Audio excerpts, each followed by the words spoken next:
감사의 박수 올려드리도록 하겠습니다. 귀한 찬양 감사합니다. 우리 잠시 하나님께 감사기도 올리도록 하겠습니다. 하나님, 나를 창조해 주시고 구원해 주셔서 다시 하나님의 자녀 삼아 주신 은혜에 감사합니다. 하나님의 놀라우신 사랑 안에서 화평을 이루게 하시니 또한 감사합니다.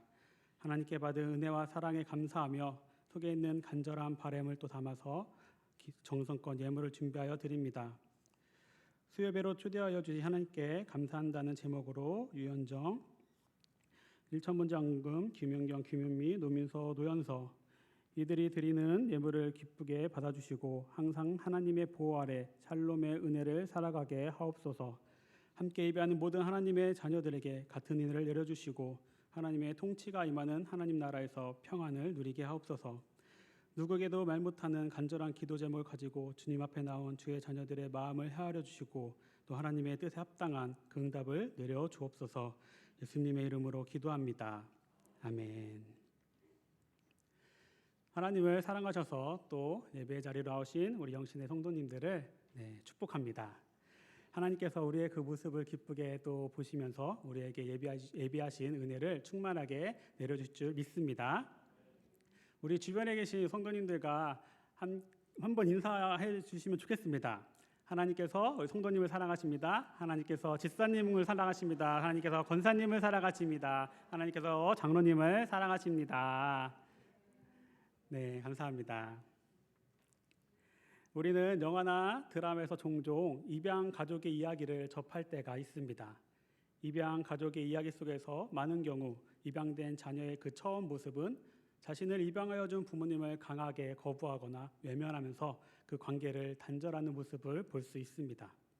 이 자녀는 자신을 낳아준 친부모가 왜 자신을 버렸는지, 그리고 나를 입양해 준 그 입양 부모님은 왜 자신을 선택했는지 이해하지 못하고 받아들일 수 없었기 때문입니다. 이런 감정들은 이 자녀의 마음에 큰 상처로 남게 되고 그 결과 불행했던 그 삶의 상황이 바뀌어 이제 행복한 삶을 살아갈 수 있는 환경과 여건이 만들어졌음에도 불구하고 자신이 주체적으로 계속해서 그 불행한 삶의 자리에 머물도록 선택하고 행동하게 됩니다. 입양된 자녀도 힘들고 당연히 사랑으로 품고 받아들인 이 입양한 부모님도 매우 힘든 상황에 놓이게 됩니다. 그러나 시간이 흘러감에 따라 이 입양 가정에는 변화의 바람이 불기 시작합니다. 입양을 단행한 그 부모님의 계속되는 헌신과 사랑의 모습, 입양된 자녀의 감정과 상처를 이해하고 품고 받아주는 그 모습을 통해서 입양된 자녀는 마음이 바뀌기 시작했기 때문입니다. 처음에는 거부감과 오해로 굳게 닫혀있던 그 마음의 문이 서로의 감정을 솔직하게 나누고 서로에 대해서 알아가고 그리고 계속 배우면서 서로에 대한 이해가 생기게 되었습니다. 그 시간을 통해서 닫혀있던 그 마음의 문이 열리고 사랑을 받아들이고 확신하게 되며 이 자녀와 부모 사이에는 그 어떤 친자녀와 친부모 사이와 다를 바 없이 서로 사랑하게 됩니다. 그리고 믿음과 신뢰를 하는 관계로 발전하게 됩니다. 이제 입양되었던 이 자녀는 세상의 그 누구보다 자신을 입양해준 그 부모님을 믿고 신뢰할 수 있게 되었고 자신을 낳아준 친부모님보다 더 사랑하는 존재로 변화됐을 것입니다. 자신의 삶에서 진정한 부모님으로 인정하고 진심으로 서로를 아껴주고 사랑하는 참 가족이 되었을 것입니다. 하나님께서는 우리를 입양해 주신 이 입양 부모님과 같이 세상에서 방황하며 죄악의 늪에 빠져서 불행한 삶의 한복판에 서 있던 우리를 다시 사랑으로 품어주셨습니다. 우리의 그 모든 그 투정과 짜증을 받아주시고 우리를 이해해 주시면서 무한한 사랑과 헌신으로 우리의 마음의 문이 열릴 때까지 기다려 주십니다. 우리는 그런 하나님을 향해서 마음의 문을 열고 하나님의 사랑을 온전히 믿고 기뻐하며 참 자유를 누리는 삶을 살아가면 될 것입니다. 이것이 우리를 향한 하나님의 진심 어린 마음이십니다. 하나님께서는 내가 하나님의 그 자녀로 다시 신분이 변하고 하나님이 주신 은혜와 평강, 복과 자유를 진정으로 받아 누리기를 원하십니다. 누구 한 사람만이 아니라 여기 모인 모두 그 우리 하나님을 믿는 그리스도인 예수님을 나의 구주로 고백하는 우리들에게 모두 동일한 마음을 가지십니다. 우리는 하나님의 이 같은 마음을 따라서 하나님의 사랑을 온전히 믿고 복을 누리는 삶을 선택하고 살아가기만 하면 됩니다. 어찌 보면 너무나 쉽고 간단한 일이라는 생각이 듭니다.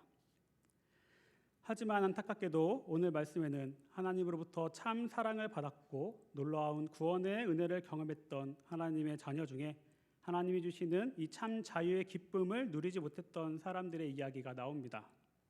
그들은 말씀에 나오는 요셉의 형제들, 정확하게는 요셉의 10명의 형들입니다. 지금 요셉의 형들은 두려움에 사로잡혀 있습니다. 요셉의 형들은 요셉이 동생이었지만 막강한 권력을 가지고 있어서 예전에 그 형들이 요셉에게 지었던 큰 잘못으로 인해서 언제든지 자신들에게 복수할 수 있다는 생각에 빠져 있기 때문입니다. 그도 그럴 것이 아버지 야곱은 하나님 앞에 불려가서 죽음을 맞이했고 그의 장례를 다 치른 직후였기 때문입니다. 자신들을 안전하게 보호해 주었던 그 방패막이처럼 계시던 아버지도 더 이상 곁에 안 계시니 더 두려움에 사로잡혔던 것입니다. 요셉의 형들이 이렇게까지 두려워하며 벌벌 떨게 만든 그 예전의 큰 잘못이 무엇인가요? 형들은 요셉을 마음에 들어하지 않았습니다. 시기하고 질투하였습니다. 아버지 야곱이 요셉을 제일 사랑하여서 특별하게 대해 주었기 때문입니다. 야곱에게는 4명의 부인이 있었습니다. 그 중에서도 라헬이라는 부인을 제일 사랑했습니다. 라헬은 야곱의 외삼촌인 라반의 작은 딸이었습니다. 야곱은 라헬을 너무나 사랑하게 되어서 7년 동안이나 보수를 받지 않고 외삼촌 라반의 집에서 일을 해주게 되었습니다. 그 대가로 이 라헬을 아내로 맞이한다는 조건이었습니다. 열심히 야곱은 일을 했고 성경에서 야곱이 라헬을 얼마나 사랑했는지 너무나 긴 7년이라는 그 세월을 며칠처럼 여겼다고 나옵니다.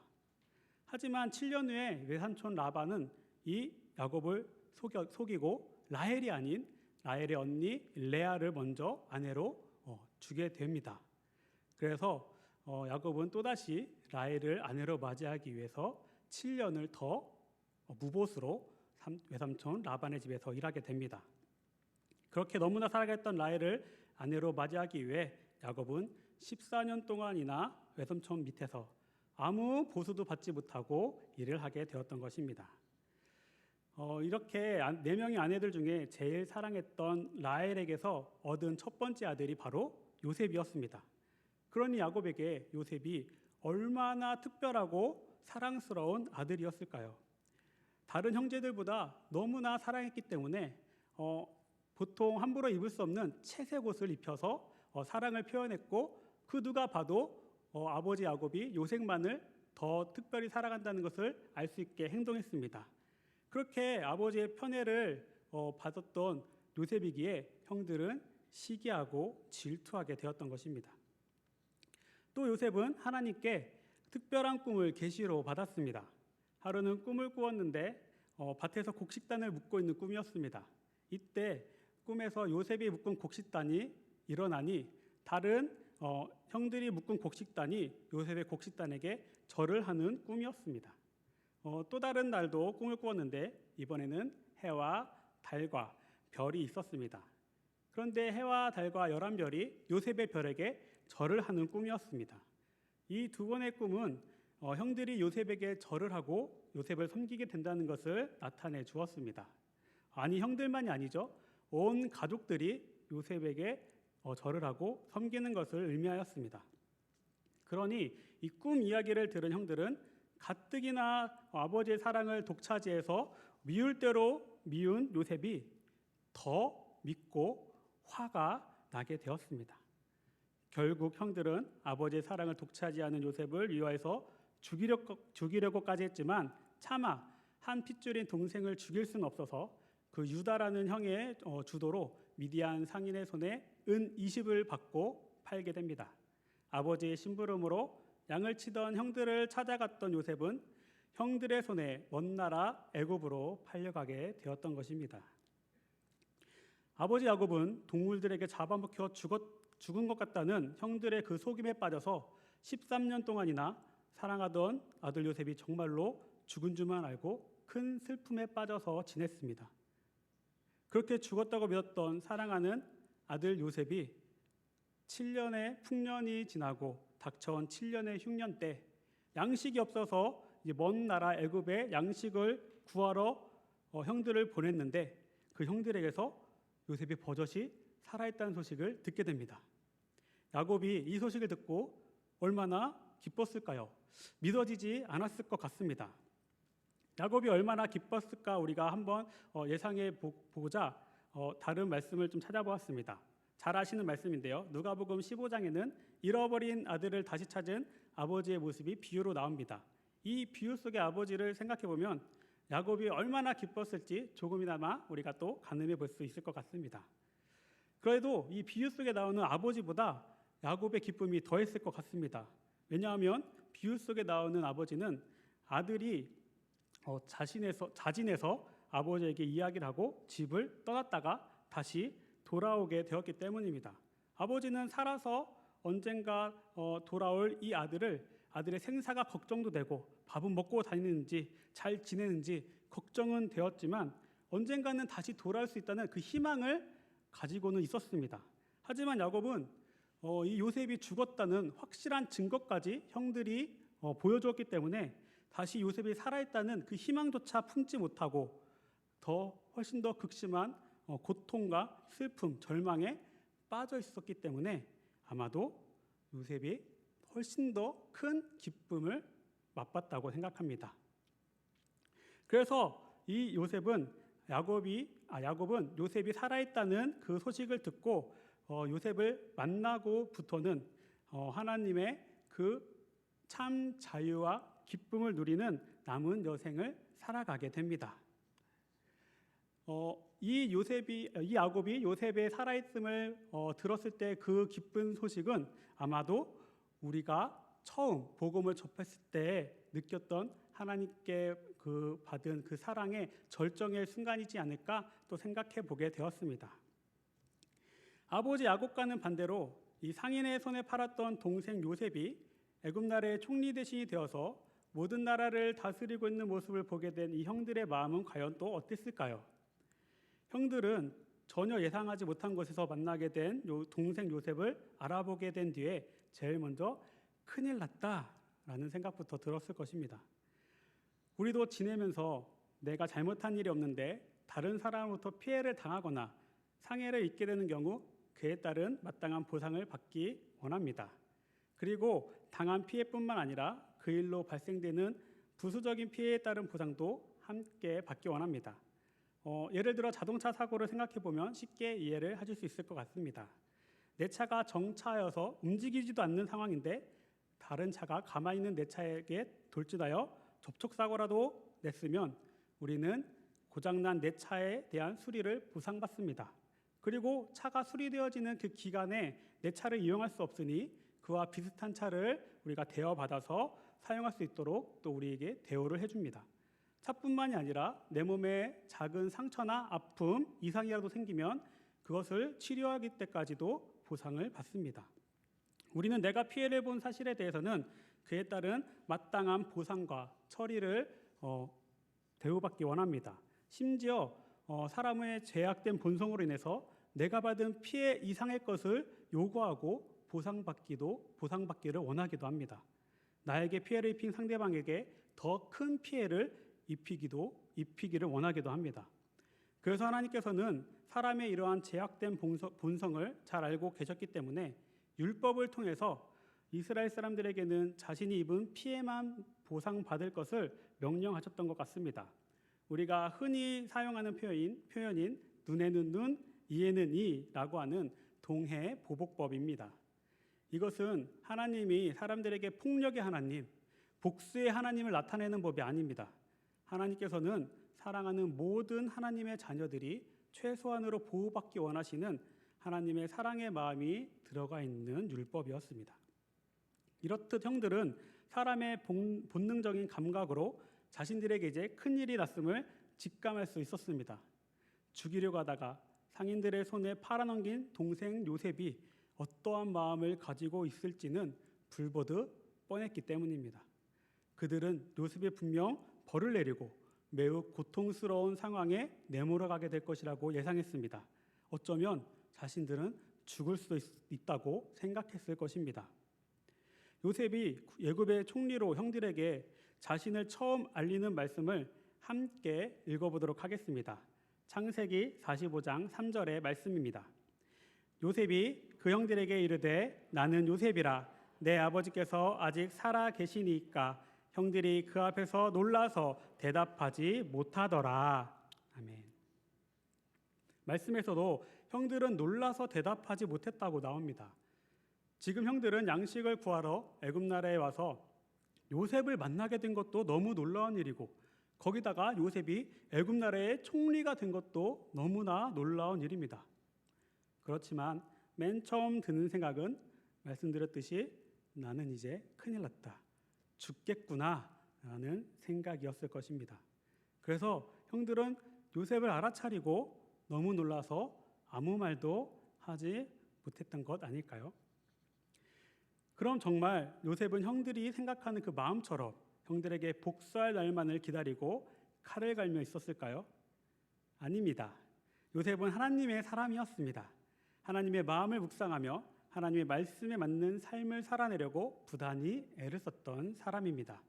하나님의 마음에 합한 모습으로 살아가는 그 삶의 모습을 가진 사람이었습니다. 누구보다 하나님의 마음을 또 잘 알고 있는 사람이었습니다. 하나님께서는 그 모습을 보시고 요셉을 하나님의 선한 길로 인도해 주셨습니다. 놀라운 복과 은혜를 누릴 수 있도록 허락해 주셨습니다.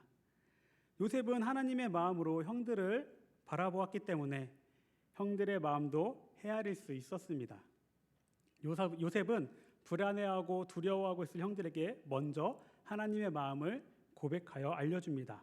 이어지는 창세기 45장 5절의 말씀도 함께 읽어보도록 하겠습니다. 당신들이 나를 이곳에 팔았다고 해서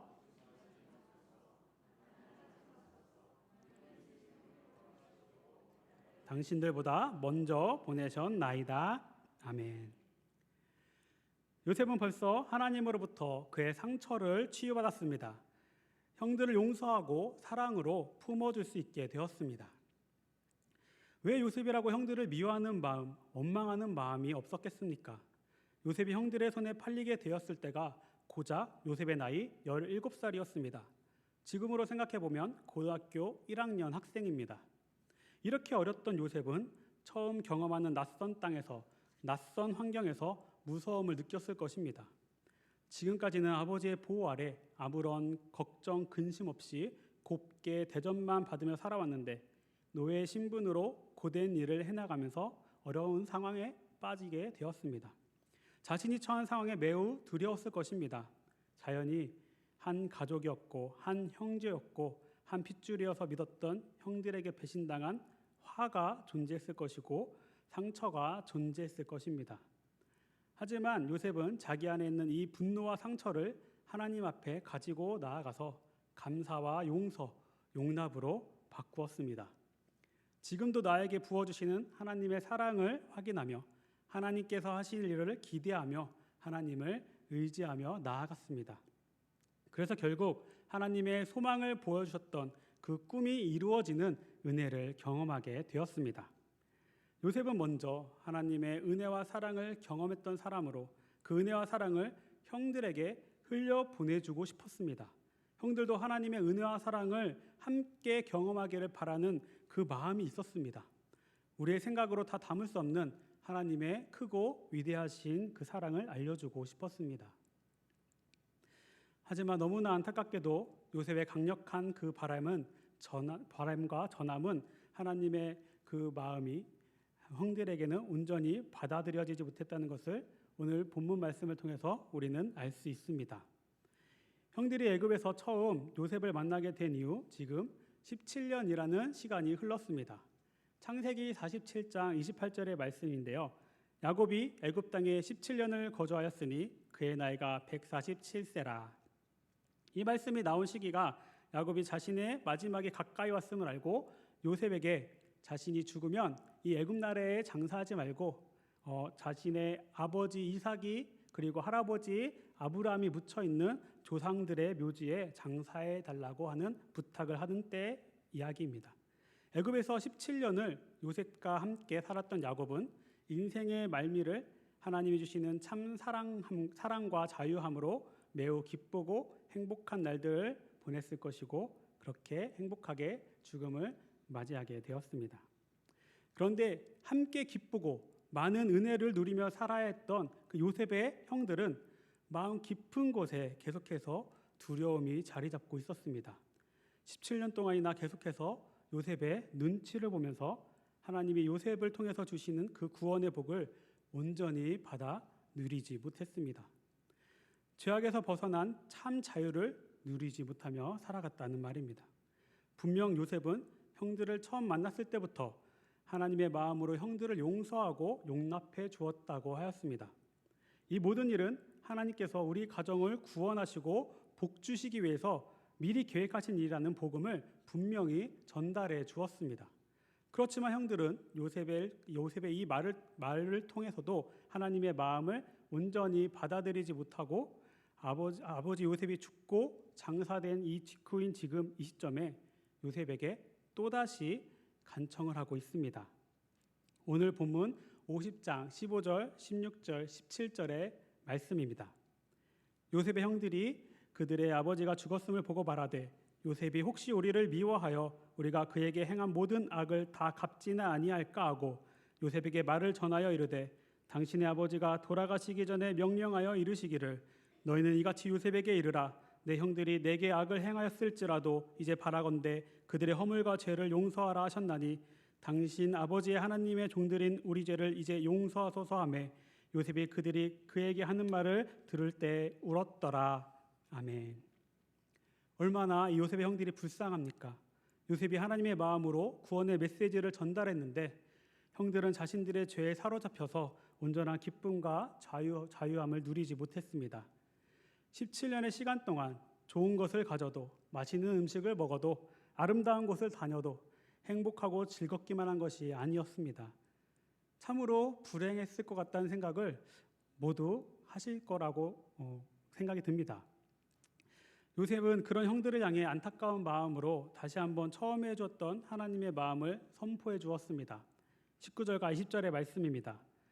요셉이 그들에게 이르되 두려워하지 마소서 내가 하나님을 대신하리이까 당신들은 나를 해하려 하였으나 하나님은 그것을 선으로 바꾸사 오늘과 같이 많은 백성의 생명을 구원하게 하시려 하셨나니 아멘. 요셉은 제발 하나님께 받은 그 참 기쁨과 자유를 형들이 함께 믿고 공감하고 누리기를 원했습니다. 하나님의 온전한 사랑을 확신할 수 있기를 바랬습니다. 사랑하는 영신의 가족 여러분, 우리도 요셉과 같이 하나님의 사랑을 온전히 믿고 받아들여서 하나님 안에서 참 기쁨과 참 자유를 누리는 삶을 살아가시기를 소망합니다. 서두에도 말씀드렸지만 하나님의 마음은 우리 모두가 하나님의 사랑 안에서 참 기쁨과 자유를 온전히 받아 누리는 그 삶을 살아가기를 원하십니다. 하나님께서는 예수님을 이 땅에 보내주셔서 나를 대신해서 죄에 대한 모든 값을 지불해 주셨습니다. 내 안에 있는 모든 죄를 예수님의 보혈의 피로 깨끗하게 용서해 주시고 씻어 주셨습니다. 내가 하나님 앞에 지은 모든 죄를 고백할 때에 회개할 때에 하나님께서는 내 모든 죄를 용서해 주시겠다고 약속하셨습니다. 하나님께서는 더 이상 우리를 벌하고 징계하지 않고 용서해 주시고 용납해 주시고 사랑해 주신 나였습니다.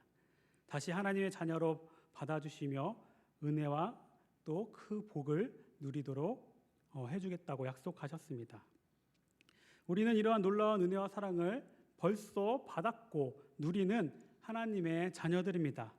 내 삶 가운데 하나님께 받은 그 은혜와 사랑으로 기쁨이 흘러 넘쳐야 할 것입니다. 감사가 차고 넘쳐야 할 것입니다. 용서하고 용납하고 포용할 수 있어야 할 것입니다. 나를 통해서 많은 사람들이 하나님을 경험하며 하나님의 그 은혜를 함께 받을 수 있어야 할 것입니다.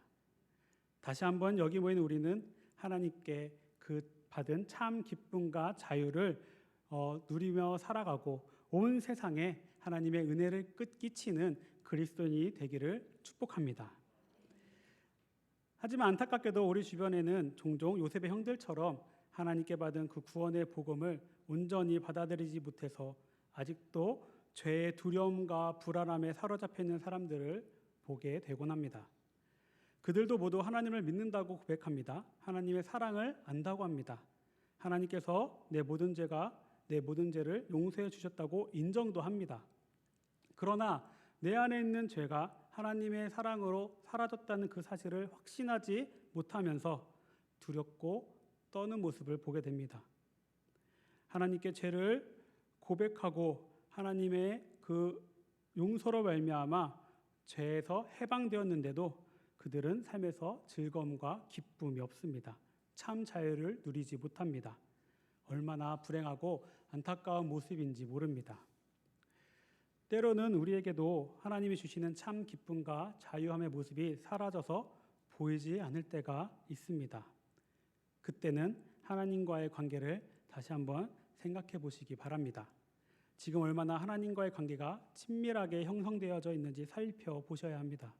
우리는 하나님과의 관계가 멀어지면 멀어질수록 죄에서 파생되는 그 두려움에서 자유로울 수 없습니다. 내 삶에서 기쁨이 사라지게 됩니다. 그렇기 때문에 하나님과의 그 친밀한 관계를 유지하는 것이 참으로 중요합니다. 하나님의 곁에서 하나님의 날개 아래 거할 때 우리는 하나님의 사랑을 통해서 참 기쁨과 자유함을 누릴 수 있습니다. 죄로 인한 두려움과 형벌에 대한 그 공포에서 벗어날 수 있습니다. 내 힘으로 바르게 살아가고 내 힘으로 똑바로 행동해야만 한다는 강박에서도 해방될 수 있을 것입니다. 우리는 하나님 안에 머물 때에 하나님과 친밀한 관계를 유지할 때에 죄에서 해방되고 참 자유와 평화, 기쁨을 누리며 살아갈 수 있게 됩니다. 하나님의 마음은 우리가 모두 죄로 인한 불행한 삶의 자리에서 벗어나 하나님이 주시는 참 기쁨과 자유, 용서와 사랑의 자리에 머물며 복된 삶을 살아가기를 원한다고 말씀드렸습니다. 요셉의 삶의 자리에 그 머물러 요셉이 그 형들처럼 하나님의 놀라운 은혜와 사랑을 받았어도 온전히 믿지 못하여 계속해서 불행한 삶의 자리에 머물러 있는 삶이 아니라 요셉과 같이 하나님의 사랑을 온전히 믿어서 참 기쁨과 자유함으로 세상에서 하나님의 은혜를 경험하며 나아갈 수 있는 우리 모두가 되기를 또 소원합니다. 함께 기도하도록 하겠습니다.